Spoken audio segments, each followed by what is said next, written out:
Wa qala alladzi amana ya qaumi tabi'uni ahdikum sabilal rasyad. Ya, seperti diceritakan di ayat-ayat sebelumnya, ada seseorang dari kaum Fir'aun. Kita mengetahui Fir'aun dan kaumnya itu kafir begitu berat terhadap Allah. Tetapi di tengah-tengah orang yang kafir itu ada saja di sini satu orang. Dan nanti diceritakan istri Fir'aun juga beriman kepada Nabi Musa. Dan ada juga nanti itu asisten-asisten rumah tangga dari Fir'aun seperti biasa disebut dalam kisah-kisah itu Siti Masitoh dan juga keluarganya itu yang beriman juga kepada Nabi Musa. Nah, yang diceritakan di sini itu seseorang dari keluarga Fir'aun. Tengah kekufuran yang demikian memuncak dari Fir'aun dan keluarganya, ternyata ada saja seseorang yang menyatakan beriman. Bahkan di sini mereka itu atau beliau ini menyeru kepada kaumnya, kepada Firaun dan juga kaumnya itu, ittabi'uni, ikutlah oleh kalian itu aku ini ahdikum, aku akan menunjukkan kepada kalian sabilar rasyad, jalan yang benar, jalan kecerdasan. Nah, di sini ayat ini mengisahkan kisah seseorang tadi itu. Ad-daru, nah, ya qaumi innama hadhil hayatud dunya. Sesungguhnya kehidupan dunia ini mataun, itu hanyalah mata. Mata itu perhiasan atau kesenangan atau ya sekedar mungkin dalam istilah aksesoris saja. Aksesoris yang sifatnya sementara yang nanti akan ditinggalkan. Mata hanyalah sebuah mata. Qalilatun itu sedikit saja. Zailatun juga, zailatun artinya bukan sesuatu yang akan abadi. Faniyatun juga yang akan rusak. An qaribin, tidak akan lama lagi, sebentar saja. Sedangkan wa'idal akhirat, sesungguhnya kehidupan akhirat itu dia darul qaror, itu kehidupan yang sesungguhnya yang akan menetap. Ad-daru allati la zawala laha, itu negeri yang tidak akan pernah ada perubahan. Artinya walantiqala, juga tidak akan ada perpindahan, intiqal.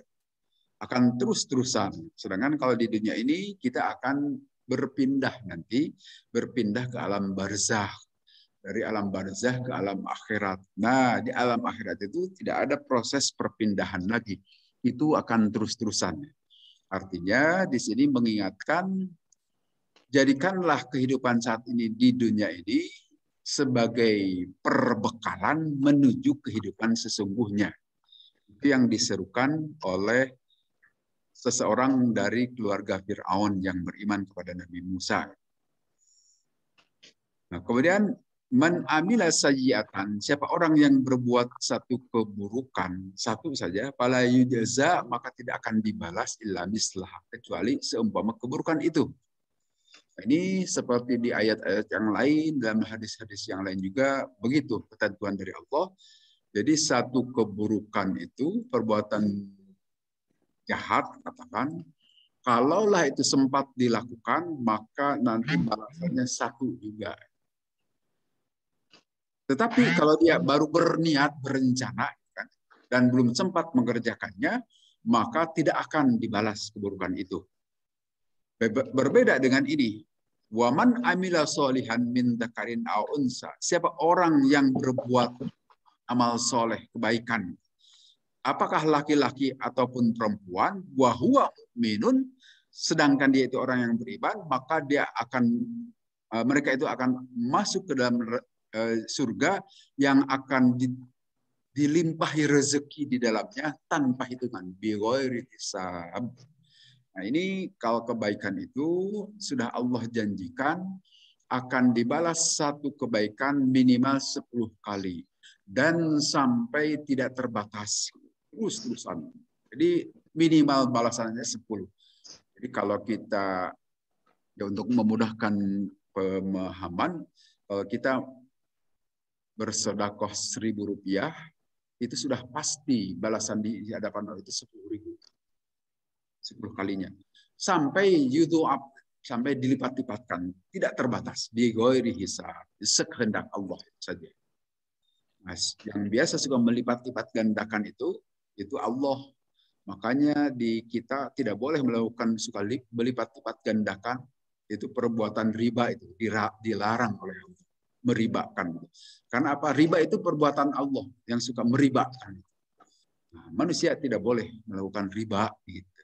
Sama seperti nanti dikecam di sini orang-orang yang suka takabur itu, yang membesar-besarkan diri, menyombongkan diri. Nah, itu dilarang kita itu melakukan kesombongan-kesombongan, merasa jumawa dan sebagainya. Apa sebab? Karena itu perbuatan Allah, yang suka sombong itu Allah. Kita jangan meniru. Tapi barangkali ada pertanyaan dari kita. Ada sabda Nabi kan, takhallaku bi akhlaqillah, kan gitu kan. Berakhlaklah kalian semua dengan akhlak Allah. Nah, toh bertentangan. Sebetulnya tidak bertentangan. Nanti dijelaskan oleh para ulama bahwa Allah itu memang memiliki sifat jamal dan memiliki sifat jabbar. Artinya kalau sifat jamal itu keindahan-keindahan. Sedangkan jabbar itu kemahagungan, kebesaran Allah yang tidak ada tandingannya. Nah, yang dimaksud berakhlaklah kalian semua dengan akhlak Allah lebih kepada sifat-sifat jamal Allah. Keindahan-keindahan. Ya seperti misalnya Allah Maha Pengasih, Maha Penyayang. Nah, perhatian mengasihi menyayangi itu silahkan ditiru oleh kita. Kita berakhlak seperti akhlak Allah, memperhatikan keadaan dan sebagainya. Allah Maha Pemelihara kan.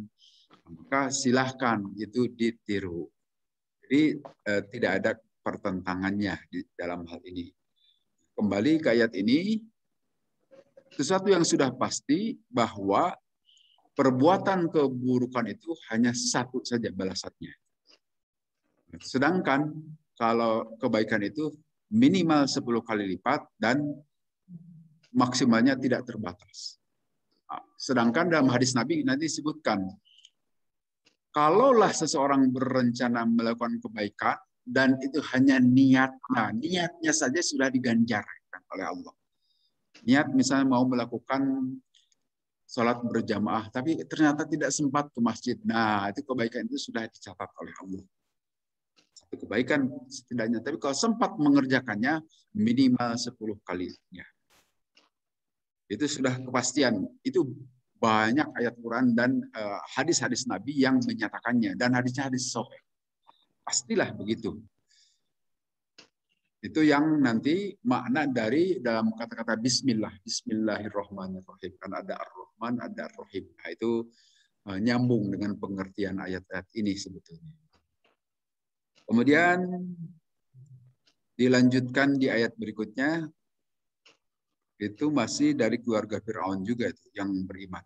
Ya qaumi, wahai kaumku, mali ad'ukum, tidaklah aku ini mengajak kalian semua kecuali ilan najati, ke dalam keselamatan. Sedangkan yang kalian ajakkan kepada aku ini adalah ke neraka. Ya itu pasti dalam kehidupan di dunia ini, karena Allah memang sudah menciptakan ada keimanan, ada kekufuran, itu akan selalu hidup dua-dua itu. Jadi dalam kehidupan ini janganlah kita menginginkan, ya kalau kita sekedar menginginkan sih boleh, tapi tidak bisa menciptakan keadaan semua orang beriman, tidak mungkin. Mesti saja ada kekafiran. Ya seperti tadi, kehidupan itu dua, di tengah-tengah keluarga Fir'aun yang kafir itu ada saja yang beriman. Tapi sebaliknya di lingkungan orang-orang yang baik-baik juga ada saja satu dua yang aneh gitu kan, kufur gitu. Dari keluarga, katakan di lingkungan pesantren itu menurut kita kan baik-baik saja semua. Tapi ada saja satu dua yang aneh di antara itu. Ada saja yang punya pikiran yang sekuler itu kan, pikiran-pikiran yang tidak biasanya, ada saja. Kita melihat waktu di Madinah juga, waktu zaman Nabi kan, bagaimana pengaruh Nabi, seorang Rasulullah, manusia yang paling Allah muliakan itu, ternyata di Madinah juga tidak sedikit orang-orang munafik. Ada saja. Nah, di lingkungan kehidupan itu akan selalu terjadi begitu. Artinya Jangan heran kalau terjadi seperti itu. Sehingga jangan sampai ada pertanyaan seperti gini yang sengaja ingin memojokkan. Loh, kalaulah Allah tidak menyukai kekafiran, kenapa diciptakan kekafiran itu? Nah, ini pertanyaan yang ingin memojokkan. Sama saya pertanyaan, kalaulah babi itu diharamkan, mengapa Allah ciptakan? Ini harus mempelajari filosofi kehidupan yang harus dalam. Bahwa memang justru di situ ujiannya untuk melihat sengaja kekufuran itu ada dan keimanan juga ada. Itu diciptakan untuk memperlihatkan dialektika kehidupan itu memang begitu. Kalau hanya satu macam saja Allah sudah menciptakan malaikat itu baik semua. Kalau untuk masalah kejahatan Allah juga sudah menciptakan itu iblis semua. Nah, manusia itu di antara keduanya. Jangan protes-protes, itu gimana Allah saja kan. Suka-suka Allah, toh Allah yang maha menciptakan segalanya. Nah, sekarang manusia jangan ingin menjadi malaikat dan juga jangan ingin menjadi iblis semua. Udah, kita itu manusia, antara kebaikan dan keburukan itu dua-duanya ada di hadapan kita. Tinggal gunakan akal, pilih dengan cara-cara yang waras bahwa jalan yang akan dipilih itu yang mana. Toh setiap manusia punya kesamaan, ingin kebahagiaan. Kebahagiaan itu silahkan diraih, tetapi harus melalui jalan. Nah, akal yang waras itulah yang akan mengajak, membawa seseorang kepada pilihan yang benar. Di samping tentu saja nanti ada hak prerogatif Allah diberikan hidayah. Tapi tentu akan dikaitkan juga dengan usaha kita. Kemudian di sini kalian itu mengajak ke dalam neraka. Kalian mengajak kepadaku liakfuru billah, untuk mengkufuri Allah. Untuk Pak Ari, teman saya ini, untuk mengkufuri Allah. Sedangkan kalau aku itu mengajak kepada kebenaran. Mali ad'ukum ilan najati, ma bali ad'ukum ilan najati. Aku ini mengajak kalian ke dalam keselamatan. Apa itu? Ibadatullah wahdahu, yaitu beribadah kepada Allah dengan memahaesahkan Allah, la syarika lah, yang tidak ada sekutu, wa tasdiqo, dan tidak punya teman. Allah tidak memiliki sekutu, teman yang menandingi Allah. Sedangkan kalian itu mengajak kepada aku ini ke dalam neraka dengan cara untuk diakfuro, untuk mengkufuri Allah, billahi wa usyrika, dan juga menyekutukan bihi kepada Allah. Ma laisa li bi'a, yang aku tidak punya ilmu mengenai bagaimana cara memusyrikan Allah itu. Nah, ini Pak, ini pernyataan Quran. Kemusyrikan itu tidak memiliki pijakan pengetahuan yang benar. Silakan tanya kepada orang-orang yang katakanlah non-muslim itu. Mengapa engkau memilih itu? Biasanya adalah karena ikut-ikutan yang sudah ramai saja. Kan? Ikut-ikutan karena keturunan saja biasanya. Itu dalam hal ini kadang-kadang mirip juga dengan kita kaum muslimin. Mengapa jadi muslim? Karena ikut ibu bapak saya dulu muslim. Nah, bagi kita jangan merasa puas hanya karena ibu bapak kita seorang muslim, kita jadi muslim juga. Harus berpengetahuan. Maka karena itu dalam Islam itu satu-satunya agama yang mewajibkan belajar. Silakan. Yang wajib belajar itu dalam hadis-hadis kan ditekankan bahwa thalabul ilmi itu adalah fardhotun, suatu kewajiban, keparduan minal mahdi ilalah, sejak dalam buayan sampai masuk liang lahat. Long life learning, long life education itu hanya ada dalam Islam. Tapi kemudian ditiru oleh PBB itu kan konsep itu. Dalam agama yang lain itu tidak ada. Hanya karena rame saja kan.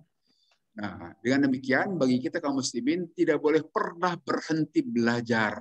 Apa sebab? Untuk menguatkan keimanan. Untuk menguatkan keislaman kita itu jangan hanya karena ikut-ikutan keturunan. Bahwa itu juga sebagai satu anugerah awal, syukurilah. Untung ibu bapak saya muslim. Kalau muslim belum tentu saya mengenal Islam kan. Tentu itu juga kita perlu syukuri keberadaan orang tua kita yang dahulu muslim sehingga menjadikan kita muslim. Itu syukuran yang tersendiri. Tapi jangan puas dengan itu, belajar. Nah, tentu cara belajar itu beragam. Kalau usia sekolah itu dengan cara-cara pedagogik. Tapi kalau usia-usia kita seperti ini itu dengan andragogi. Ya belajar seperti ini juga belajar. Membaca, mendengar, kemudian menonton. Itu juga bagian dari belajar untuk makin faham. Nah, sedangkan kemusyrikan itu malaisa libi'al, tidak ada dasar pengetahuannya. Artinya, secara filosofis itu, coba pelajari, coba dalami apa dasar-dasar sehingga saya menyebutkan Allah. Itu tidak ada ilmu filosofi dasarnya. Sedangkan kalau ketauhidan jelas itu datangnya dari Allah. Kan qul huwallahu ahad. Seperti ya saya pernah mendengar banyak dari Dr. Zakir Naik ataupun orang-orang yang lain yang menyatakan bahwa dalam kitab-kitab suci orang-orang non-muslim itu tidak ada ajakan yang sangat eksplisit seperti yang ada di dalam Al-Quran. Dalam Al-Quran itu jelas Allah itu mendeklarasikan zatnya sendiri. Sayalah Allah. Sembahlah oleh kalian Allah ini. Tidak ada sekutu dan sebagainya. Jelas. Eksplisit. Sedangkan dalam kitab-kitab suci yang lain itu tidak ada yang begitu. Nah, artinya di situ dasar filosofi sangat kuat jelas dalam ketauhidan. Sedangkan dalam kemusyrikan itu hanya ikut-ikutan saja bagaimana ramainya. Dan kadang-kadang dipengaruhi lingkungan, ego-ego saja. Karena sudah jadi pengikut ini, maka tidak gampang kita beralih kepada ketauhidan. Yang pasti Al-Quran memberikan penjelasan kemusyrikan itu malaisa libi ilmun.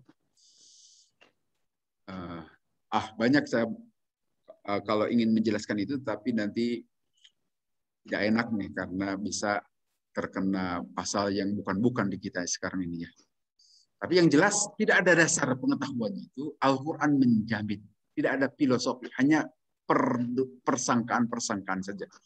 Wa ana ad'ukum, sedangkan aku ini mengajak kamu sekalian itu ila azizil ghafar, kembali kepada zat Allah yang maha perkasa dan juga maha pengampun.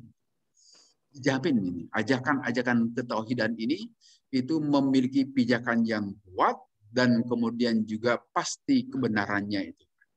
Dengan silakan kita kalau ingin bandingkan secara berpikir yang filosofis. Kemudian la jaruma annama tatmun.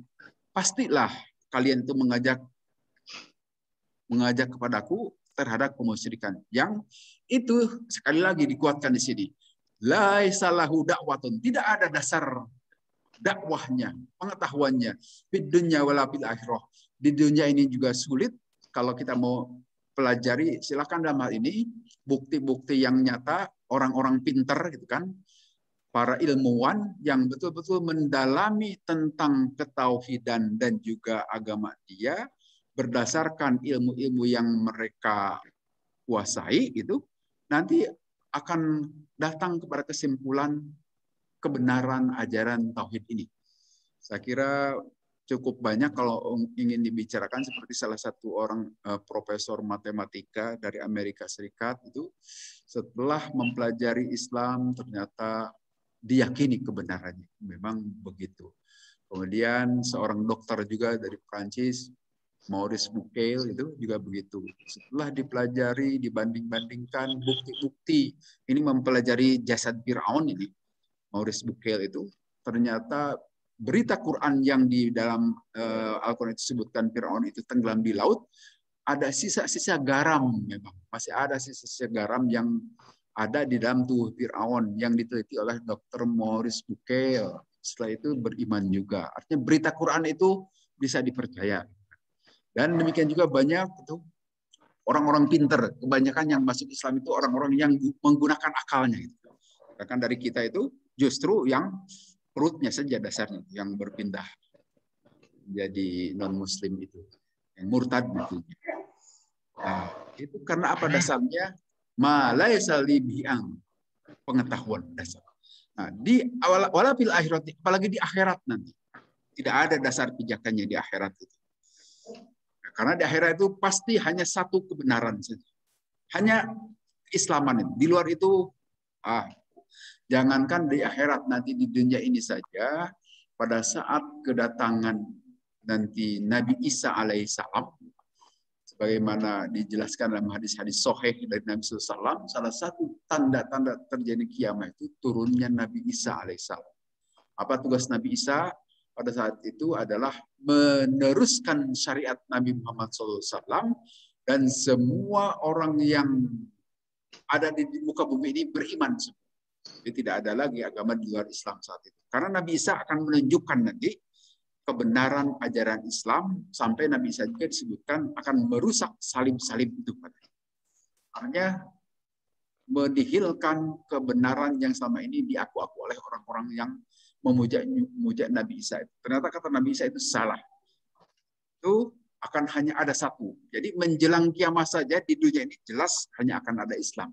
Tapi suatu saat nanti, wallahu alam apa kita mengalami atau tidak, yang seperti dijelaskan dalam sejumlah hadis.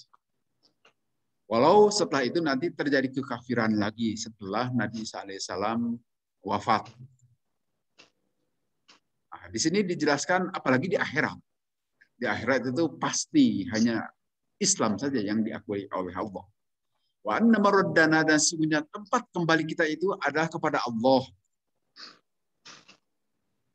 Pasti hanya kepada Allah saja. Wa annal musrifina hum ashabun nar, dan sesungguhnya orang-orang yang musrifin, yang berlebih-lebihan itu, mereka adalah ashabun nar, para penghuni neraka. Khalidina biha bisrofihim, mereka kekal di dalamnya karena bisrofihim, dengan isrof. Isrof itu berlebih-lebihan. Sesuatu yang berlebih-lebihan itu tidak boleh, Pak, dalam kehidupan kita ini. Banyaklah contoh-contohnya. Contoh yang jelas itu misalnya begini, kita diberi obat dari dokter, dokter mengatakan ini untuk dihabiskan selama 1 pekan 7 hari, seharinya 3 kali. Nah, kadang-kadang ingin cepat sembuh, kita makan aja sehari itu sekali, tapi 3 sekaligus. Atau ada juga yang makannya itu semuanya aja dimakan. Nah, itu bukannya jadi sembuh, tapi sembuh betul, gitu kan, tidak bergerak lagi. Bisa memantik kematian. Itu apa sebab? Itu isrof. Di dalam hal-hal seperti itu juga isrof tidak boleh. Demikian juga dalam ibadah tidak boleh juga isrof. Atau istilah lainnya itu overdosis. Boleh. Kalau disuruh sholat wajib itu hanya 5 kali sehari, ya sudah 5 kali saja. Jangan kita tambahi menjadi wajib yang ke-6, ke-7 atau sebagainya itu. Itu ujung-ujungnya jadi kebid'ahan itu kan. Sudah sesuai dengan aturan bahwa 5 kali itu sesuai dengan waktu-waktunya.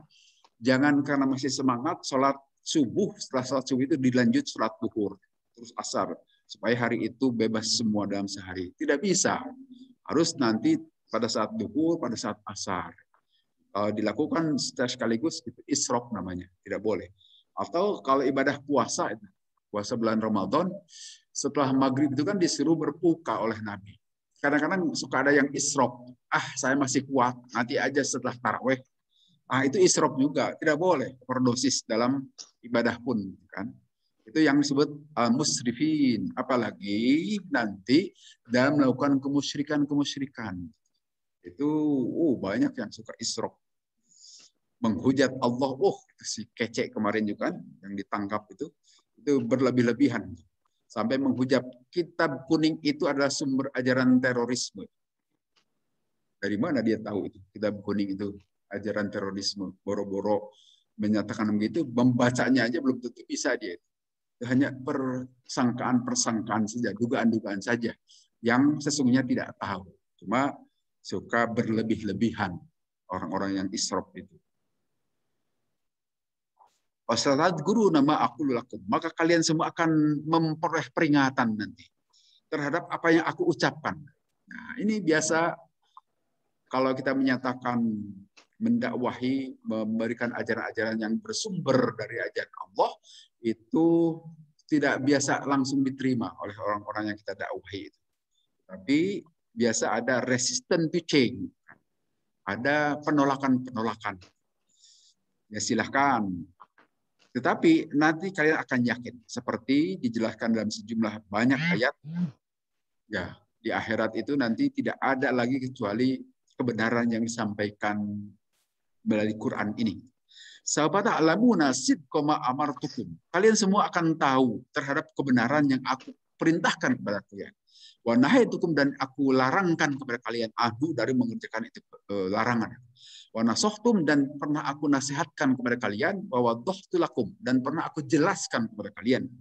Wa tatadzakkarunahu, dan kalian akan sadar nanti. Watandimuna, dan kalian akan jadi menyesal, haisulayan paukum, dan yang di tempat ini tidak ada harganya lagi.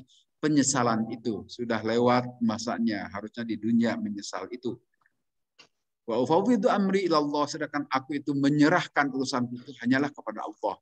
Wa tawakkalu 'alallahi wasta'inuhu, aku bertawakal, aku sudah menyampaikan ayat-ayat Allah, telah menyampaikan peringatan-peringatan ini kepada Allah.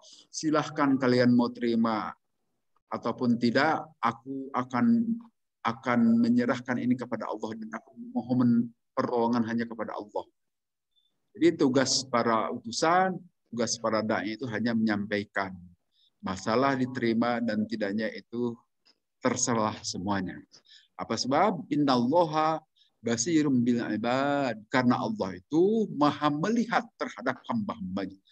Wa basirun bihim fayahdi man yastahiqu al hidayah. Allah yang melihat kepada semua hamba-hambanya, maka Allah yang akan memberikan hidayah yang mana itu berhak memperoleh hidayah. Wa yadhillu man yastahiqu al idlal, dan juga Allah akan menyesatkan orang yang memang harus sesat. Memang dalam hal ini itu hak prerogatif Allah. Itu tentu dari sisi nalar Allah itu di luar wilayah usaha kita. Tapi dari sisi nalar kemanusiaan, nalar makhluk, kita tetap harus berusaha untuk memperoleh hidayah dan mengusahakan, kan, menunjukkan kepada orang.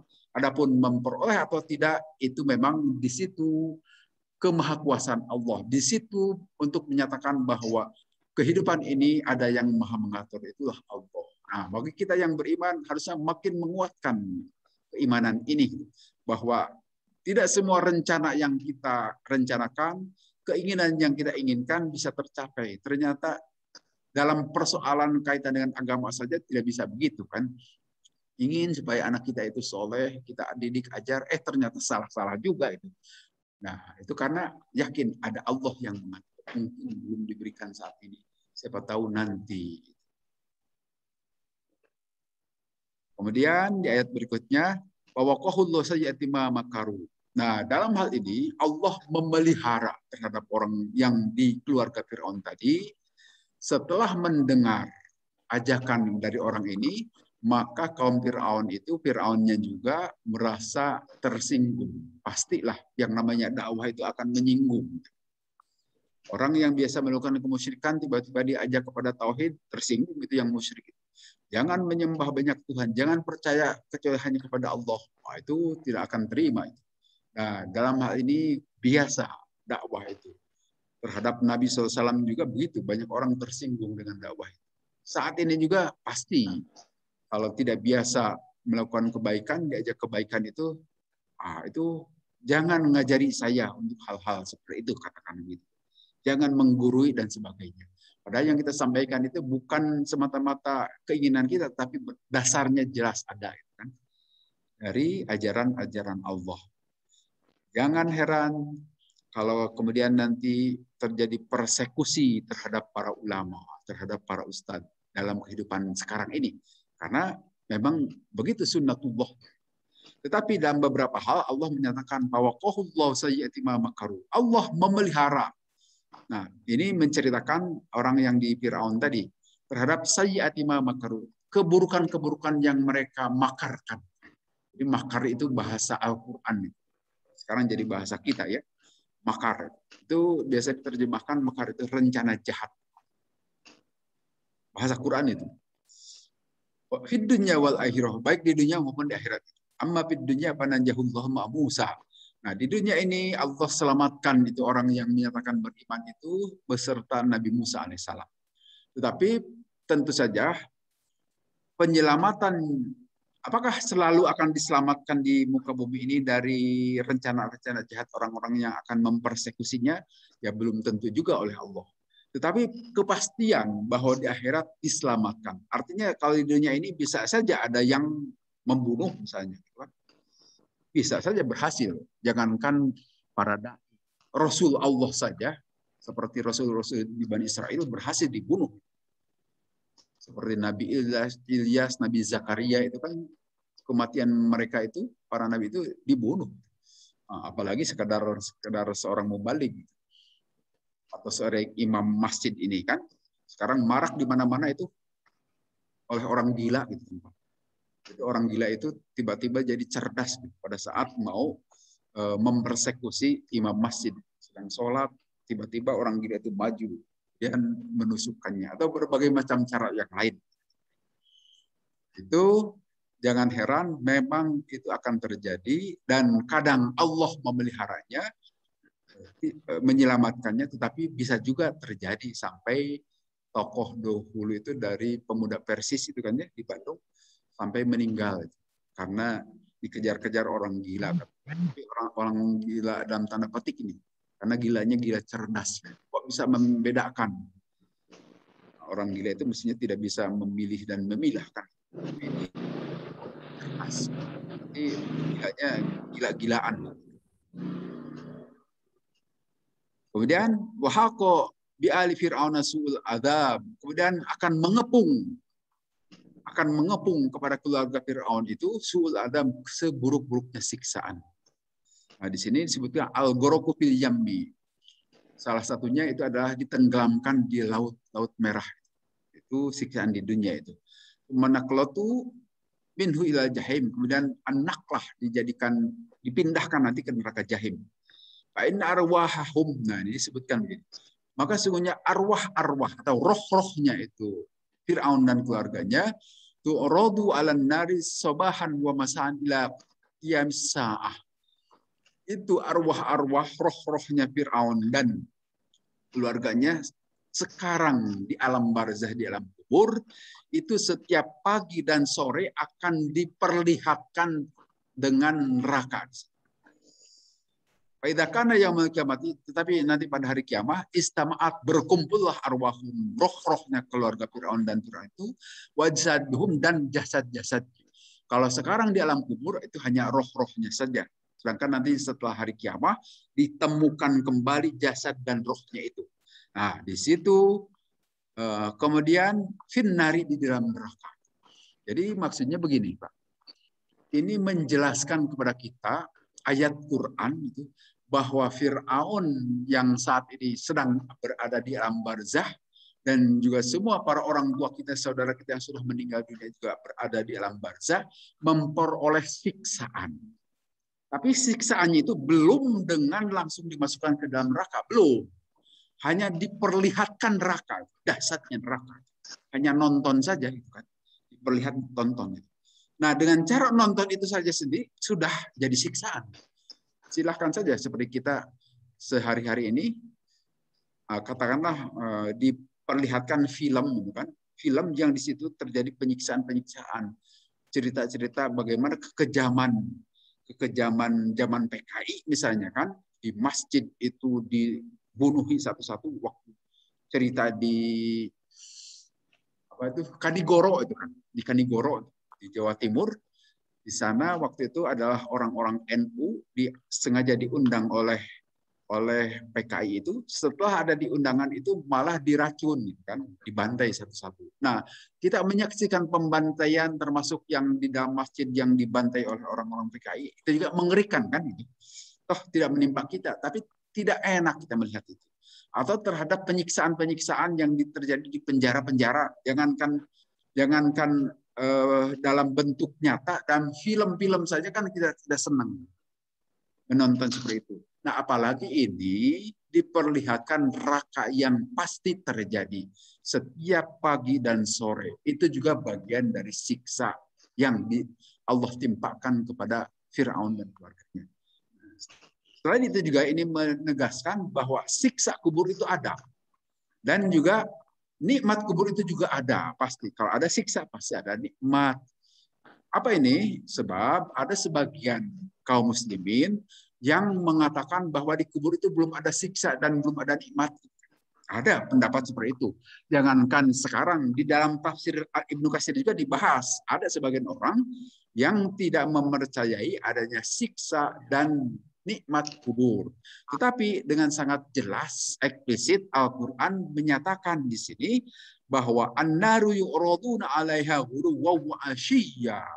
Neraka itu akan dipintonkan, akan diperlihatkan, dipertontonkan alaiha ke dalam neraka, di dalam neraka itu kepada keluarga Fir'aun ghuduwwan wa 'ashiyya, pagi-pagi dan sore-sore. Nah, itu sendiri sudah merupakan siksaan. Dan nanti pada hari kiamat dicemplungkan itu Fir'aun dan keluarganya itu. Dalam hadis Imam Ahmad disebutkan seperti ini. Bahwa Imam Ahmad dari Siti Aisyah. Aisyah berkata, "Anna Yahudiyatan." Sesungguhnya seorang Yahudi perempuan. Karena ada itu Yahudi perempuan itu takdimuha, menjadi pelayan Siti Aisyah.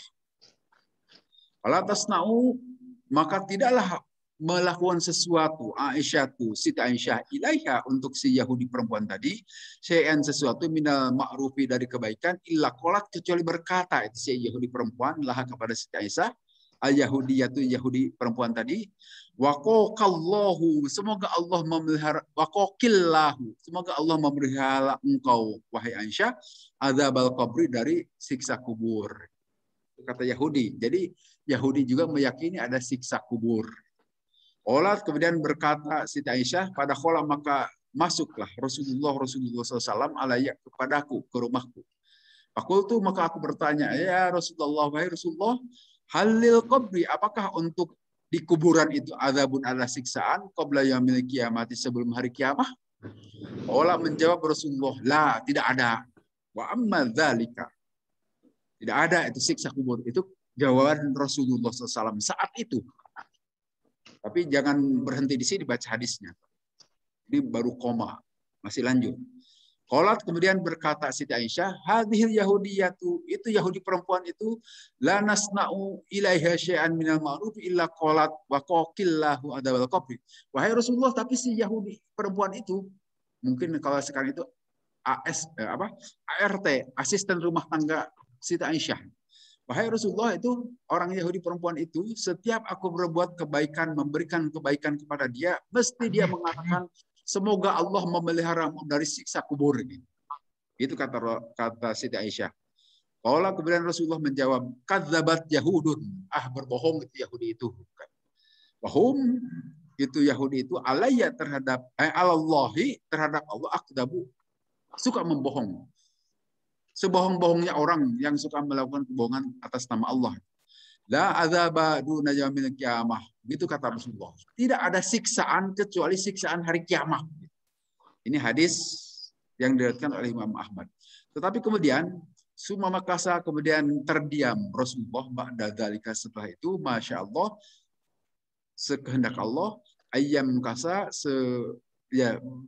berhenti sejenak Fakhoroja maka keluarlah Rasulullah data yamin pada satu hari di sepanjang hari setengah hari mustamilan bisabhi dengan membawa baju beliau menggendongnya itu mahramata ainahu yang berwarna kemerah-merahan wa huwa yunadi dan Rasulullah itu berteriak boleh dikatakan begitu atau berkata bi'ala sautihi dengan sekeras-kerasnya suara Rasulullah.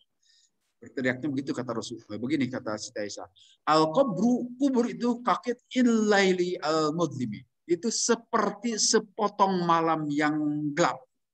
Ayuhan nasu, hai manusia, hai orang-orang, lau ta'lamuna, kalaulah kamu sekalian tahu, ma'alamu, apa yang aku ketahui, labakaitum, pasti kalian akan nangis semua. Kasiron dengan nangis yang banyak, wadohiktum dan kalian akan berketawa qalilan sedikit saja. Ayuhan nas, wahai manusia, istaidu memohon perlindunganlah kalian semua billahi kepada Allah bin adzabil qabri dari siksa kubur. Inna adzabal qabri karena sesungguhnya siksa kubur itu hakun adalah kepastian. Nah, demikian juga dalam hadis-hadis yang diriwayatkan oleh, atau ini sanad hadis ini sesuai dengan syarat hadis Imam Bukhari dan Muslim alias hadis sahih. Jadi dalam hadis yang diriwayatkan oleh Imam Ahmad, memang awalnya itu dikatakan tidak ada siksa kubur. Kata Rasulullah juga begitu. Apa sebab? Karena tadi Siti Aisyah, beliau memperoleh mungkin semacam kata-kata yang menggelitik juga, yaitu dari perempuan Yahudi. Setiap Siti Aisyah mungkin memberikan makanan, memberikan apa saja kebaikan, berbuat baik, itu juga tanda bahwa kalau kepada pembantu rumah tangga itu yang bekerja di rumah kita itu, karyawan kita yang di rumah itu, janganlah kasar-kasar, baiklah, ma'ruf saja, dengan kebaikan yang wajar-wajar saja, kan? Nah, itu dicontohkan oleh Siti Aisyah. Karena Siti Aisyah berbuat baik begitu, maka orang Yahudi itu, si perempuan Yahudi selalu mendoakan Siti Aisyah, semoga Allah menjagamu dari siksa kubur. Tapi Siti Aisyah jadi penasaran. Wahai Rasulullah, ditanyakan kepada suaminya, wahai Rasulullah, memang ada siksa kubur? Itu si Yahudi soalnya berkata ada siksa kubur. Nah, saat ditanyakan itu, kata Rasulullah tidak ada siksa kubur itu. Tetapi kemudian Rasulullah berhenti sejenak, saat itu wahyu turun. Nanti dalam hadis di bawah diceritakan begitu. Wahyu turun dari Allah yang menyatakan ada siksa kubur itu, wahai Rasulullah. Maka setelah dapat wahyu dari Allah, Rasulullah mengumumkan, di sini disebutkan kan, wa huwa yunadi bi ala sautihi. Rasul itu berteriak, boleh dikatakan begitu, dengan suara sekeras-kerasnya, menyatakan kepada orang-orang yang ada di Mekah atau di Madinah, wahai orang-orang, kubur itu seperti bagian atau sepotong dari malam yang gelap. Ayuhannas, kalau kalian semua tahu apa yang aku ketahui, pasti kalian akan nangis. Saking tidak nyamannya di dalam kehidupan kubur itu. Dan kalian hanya akan tertawa sedikit. Jadi tidak akan tertawa terbahak-bahak kalau ingat kematian gitu. Kalau ingat bagaimana peristiwa di dalam kubur itu. Karena kubur itu bukan sekedar istirahat. Maka karena itu salahlah kita mengatakan kita mengantarkan Bapak A itu ke tempat peristirahatan terakhir. Siapa bilang istirahat? Bukan istirahat itu Bapak. Sudah jadi bahasa kita itu ya. Bahwa dia beristirahat. Ya memang kelihatan jasadnya seperti tenang saja. Tapi nanti bukan jasadnya yang memperoleh siksa atau nikmat, itu adalah rohnya. Jadi marilah kita koreksi itu kata-kata itu bagi kita. Bukan tempat peristirahatan itu. Kalau istirahat itu kan ngaso enak-enakan gitu kan. Belum tentu. Ya, kalau terhadap orang yang baik-baik mungkin kita doakan mudah-mudahan ini sebagai tempat peristirahatan. Tapi kalau orang yang tidak baik belum tentu istirahat. Justru dibuka masalah baru. Memperoleh balasan. Banyak kata-kata yang harus kita koreksi. Seperti kata-kata almarhum saja itu jangan digebyah-gebyah. Kalau kepada orang yang muslim bolehlah kita katakan almarhum. Itu almarhum itu artinya yang dirahmati, doa itu kan, Pak. Almarhum itu bahasa Arab, itu bahasa hadis itu. Tapi siapapun kita katakan almarhum, untuk laki-laki, almarhum untuk perempuan. Itu artinya yang pasti dirahmati. Padahal belum tentu kan itu. Orang yang meninggal itu memperoleh rahmat.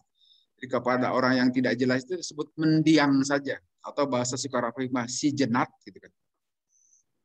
Bahasa sini, atau mendiang bahasa Indonesianya. Belum tentu di marhum, belum tentu dirahmati. Bergantung kepada bagaimana waktu hidup di dunianya. Tetapi kalau kepada orang yang menurut kita baik-baik, bolehlah kita katakan almarhum, karena itu isinya doa, semoga dirahmati Allah. Silahkan. Tapi orang yang non-muslim atau janganlah. Ya itu boro-boro itu kan, itu di luar kita. Hanya jadi bahasa kita. Termasuk tadi tempat peristirahatan terakhir. Banyak kata-kata yang perlu diperbaiki. Seperti pada saat kita, saya ulang lagi itu, pada seseorang yang telah meninggal dunia itu kita mengatakan semoga husnul khotimah. Itu doa telat itu. Itu mengatakan semoga husnul khotimah itu harusnya kepada orang yang masih hidup gitu. Sedang sakit, boleh kita doakan semoga husnul khotimah. Atau sekarang ini semoga kita semua nanti husnul khotimah. Kalau orang yang sudah meninggal dunia itu sudah jelas su'ul atau husnul khotimahnya itu. Hanya kita tidak tahu gitu. Terus didoakan semoga husnul khotimah, itu doa yang telat. Jadi sia-sia mendoakan seperti itu. Kalau kepada doa yang paling baik kepada orang yang sudah meninggal itu seperti contoh doa Rasul. Semoga Allah mengampuni dosanya. Allahumma gfir lahu warhamhu, dan seterusnya. Dalam sehari-hari kadang-kadang kita ada kebiasaan yang suka salah kaprah. Tapi mudah-mudahan melalui kajian ini kita perbaiki dikit-dikit, walaupun suka lupa juga itu nanti Pak. Kalau ada peristiwa kematian, anggerwe kita mengatakan itu.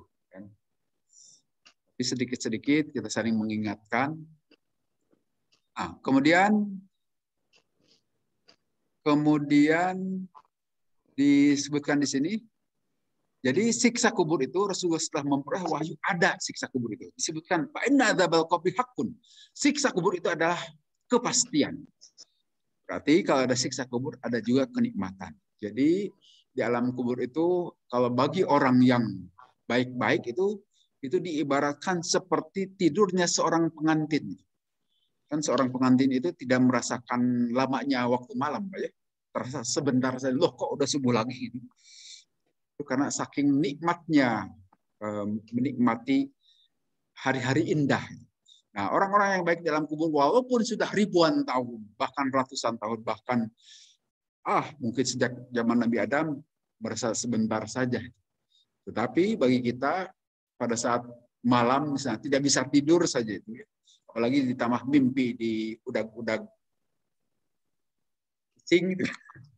Di udah maung gitu kan, harimau gitu kan, tersiksa itu kalau tidak bisa tidur. Nah, kira-kira begitulah gambaran menurut para ulama tentang bagaimana siksa atau nikmat kubur itu ada di sini.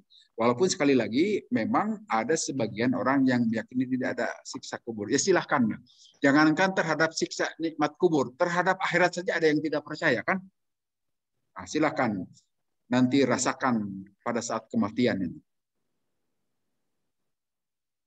Kemudian ini hadis-hadis sebetulnya banyak cerita yang terkait dengan persoalan siksa dan nikmat kubur. Sini sama dari Siti Aisyah dari siksa kubur. Menjawab Rasul qala na'am adzabul qabri haqqun. Siksa kubur itu adalah kebenaran, pasti ada. Nah, ini bukti yang nyata ayat Qur'annya. Guduwa wa asyiya. Itu siksaan atau neraka, film mengenai neraka itu diperlihatkan kepada Fir'aun sobahan wa masaan, pagi-pagi dan sore-sore. Itu bagian dari siksa kubur. Ya semacam kita diteror lah. Kita di dalam penjara, kemudian diperlihatkan dengan hal-hal yang menakutkan. Nah, kemudian ada satu hadis lagi nih dari Nabi SAW disebutkan begini. Qala bersabda Nabi, ma ahsana muhsinun min muslimin illa au kafirun illa asabahullah.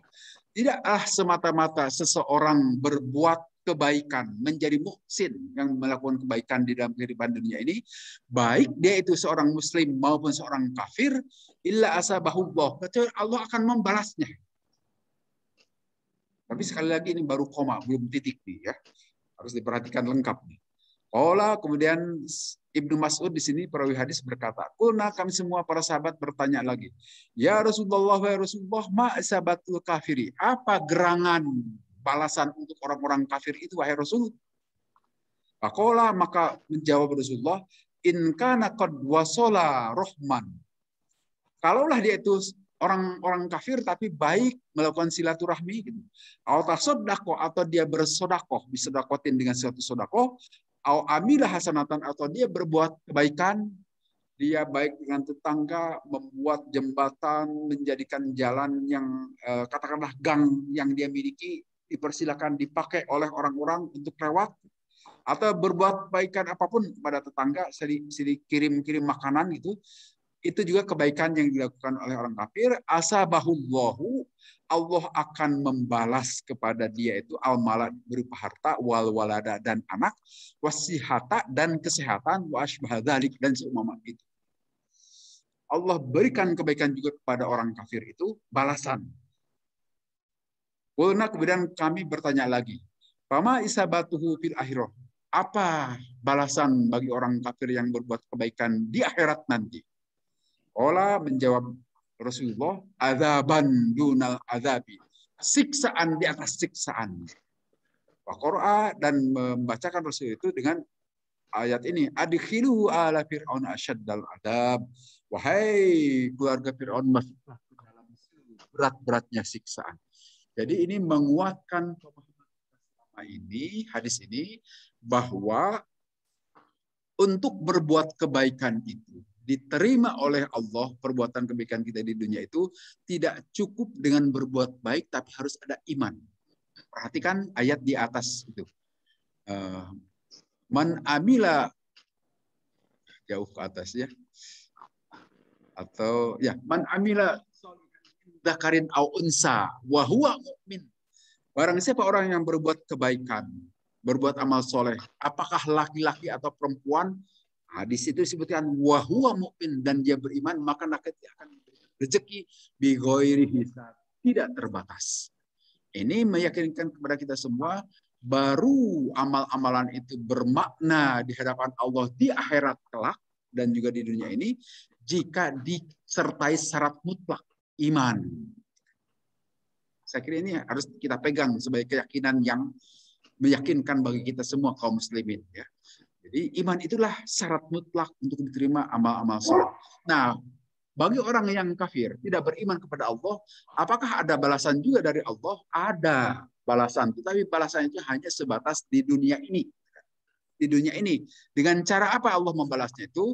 Kalau ada orang yang tidak beriman kepada Allah, tapi baik dalam kehidupannya itu, pergaulannya itu menyamankan bagi kita semua, maka kata Allah juga memang Allah akan beri balasan dengan berupa harta, dia menjadi subur, baik kehidupannya, kemudian anak-anaknya juga baik, kemudian diberi kesehatan dan seumpama itu. Jadi menjadi kebaikan-kebaikan bagi orang-orang itu. Allah balas juga, tetapi itu sebatas di dunia. Mungkin dari kita nanti, kalau bagi mereka yang berjasa untuk memperjuangkan kemerdekaan, digelari pahlawan.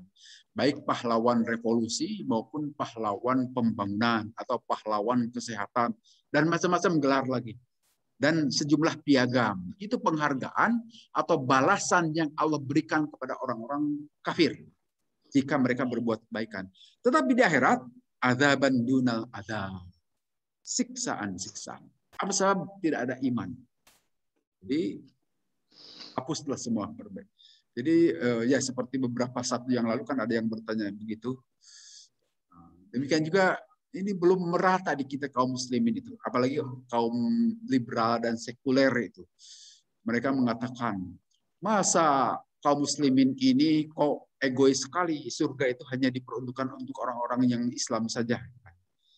Ada yang punya pakai pikiran manusia itu, pakai pikiran logika kita.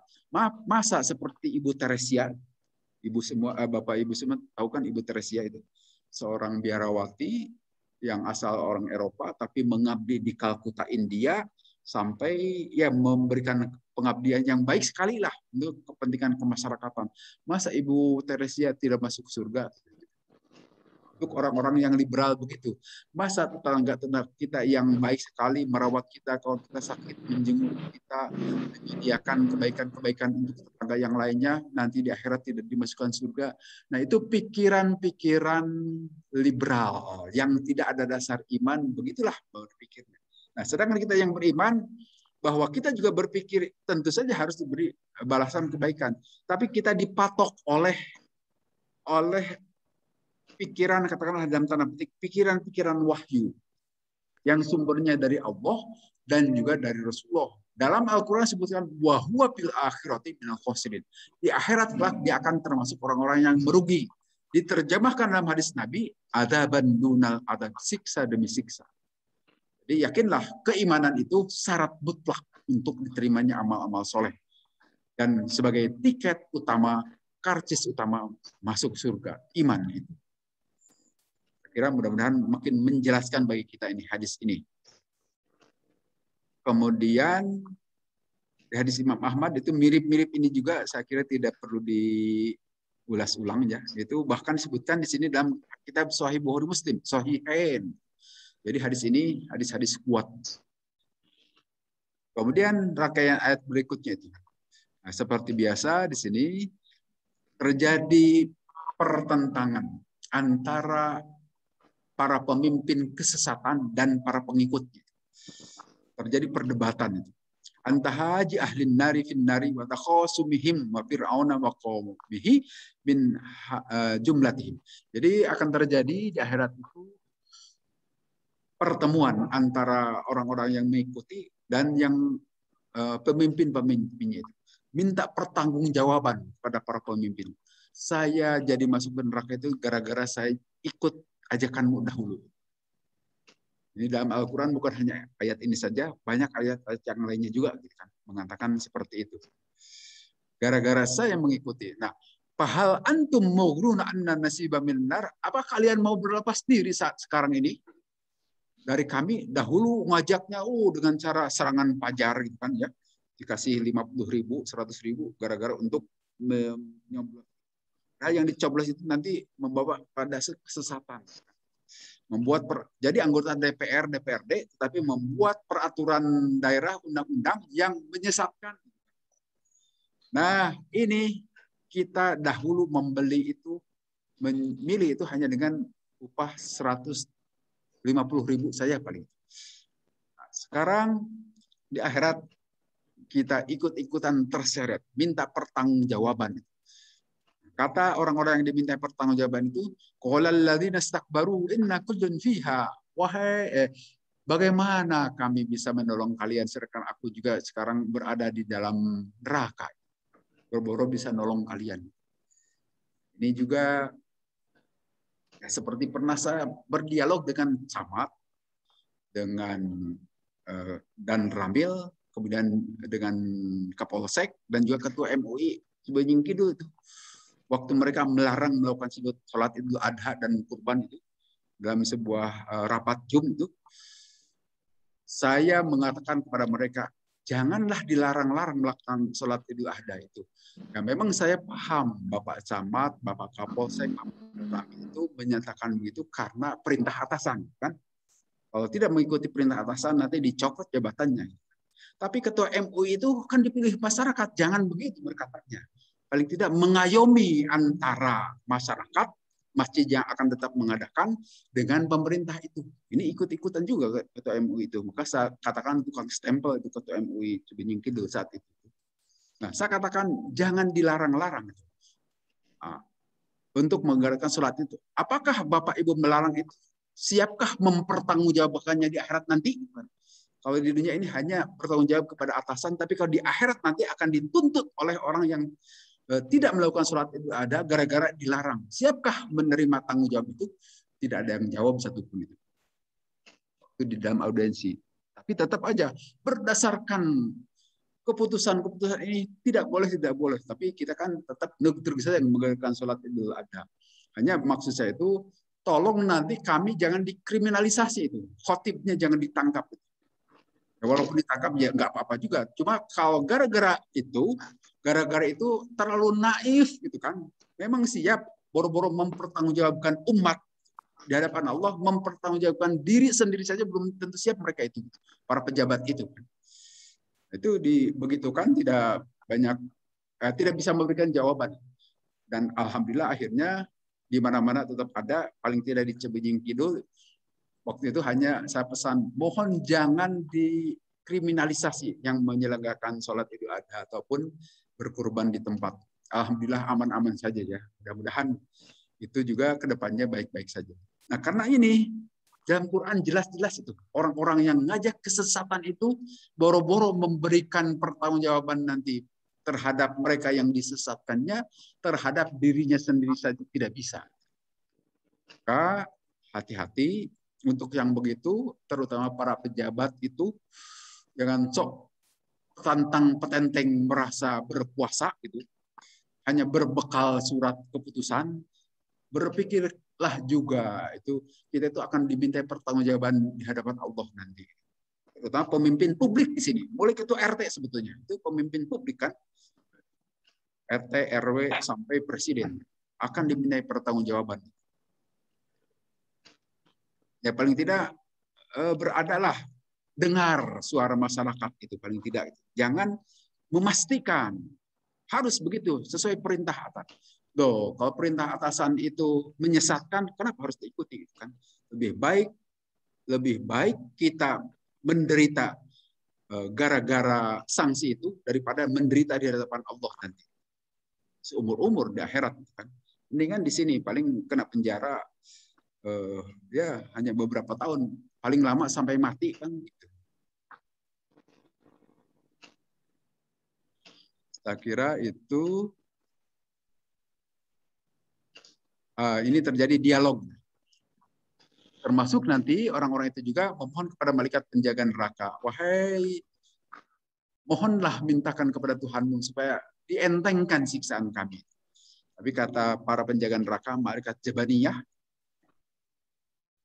apakah dulu, bukankah setelah datang kepada kalian nih para pemberi peringatan kepada kalian? Wah, dengan membawa bukti-bukti, mereka berkata betul. Cuma waktu itu kami pura-pura belaga pilon, mungkin gitu ya. Tidak mau mendengar, tidak mau mengindahkan, dan cuek saja, hari-hari saja gitu kan. Suka-suka saya saja, toh diri saja, harta-harta saya, ilmu-ilmu saya, suka-suka saya saja. Suka ada yang begitu. Tidak mengindahkan peringatan-peringatan itu. Kan. Nah, kemudian di sini kalau begitu kata malaikat itu, kau berdoa saja kepada Tuhan sendiri. Tapi Al-Quran menyatakan wama du'aul kafirina illa fi dhalal. Dan tidaklah ada doanya orang-orang kafir itu kecuali dalam kesesatan. Pasti tidak akan diijabahnya. Jadi maka jangan kita minta didoakan kepada orang-orang kafir. Tidak ada artinya itu. Sia-sia saja doa mereka itu.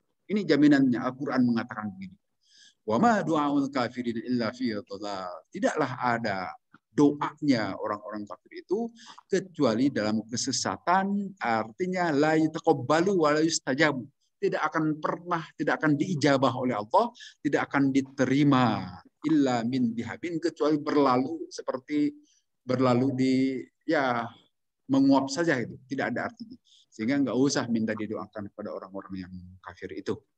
Nah, itu menjadi bahasa kita sehari-hari, kan. Kadang-kadang tolong doakan, itu doanya illa fi dhalal, di dalam kesesatan. Kalau mau minta didoakan kepada kaum muslimin saja, orang-orang Islam. Lebih-lebih kepada orang tua, ibu bapak, itu doanya mujarab. Kadang-kadang kita suka tidak mengindahkan. Baik, saya kira mungkin sampai di sini saja.